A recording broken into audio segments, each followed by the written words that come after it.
Noroc la toți, bine v-am regăsit la un nou videoclip de pe acest canal. Astăzi este duminică, am un pic de timp liber și am zis să vă prezint porumbeii, ce am la ei. Am pui de la toate perechile și am început să se ouă a doua serie de ouă. Acolo sunt 2 pui, acolo încă 1, acolo 2, acolo 1, acolo încă 1 roșu. Sus, ceia 2 sunt cei mai mari, alb cu roșu. Așa. Aici am format o nouă pereche. Așa. Aici avem ouă, pe pereche de roșii. Aici ouă. Aici ouă. Și aici, la a doua pereche de roșii, ouă.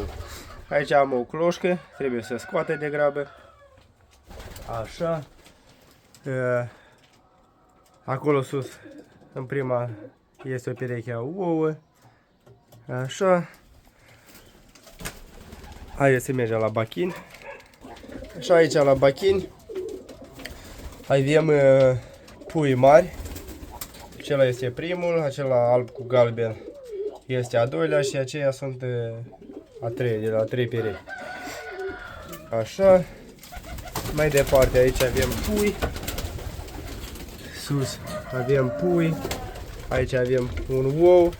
Din păcate perechea aceasta îmi scoate doar câte un pui, un ou este limpede, nu știu din ce cauze. Aici avem ouă. Aici avem ouă. Și sus avem pui. Cam așa se prezintă momentan porumbeii de la matcă, matca bachin și matca voiajori. Acestea sunt puii și ouăle. Așa, haideți să mergem și în altă volieră să vă arăt și ce mai am. Aici la vacă am cele două perechi de voltați indieni și pereche de chingi. Aici am 3 cloște. Aici o pereche au 2 ouă. Aici o pereche, tot 2 ouă. Și deja în partea cealaltă au chingii ouă. Așa, am venit aici în voliera aceea nouă. Am mutat toți porumbeii voiajori. Aici am și un cocoș cu chinchina pitic. Poate cineva are nevoie, scrieți un comentariu, luăm legătura, îl dau, că l-am și pe cel alb. Aici perechea aceasta ouă, aici ouă, dar aceștia nu o să-i las să scoate. Așa. Și aici la perechea de Rimski tot avem ouă. Acesta este o nouă rasă care am adus-o, nu v-am prezentat-o.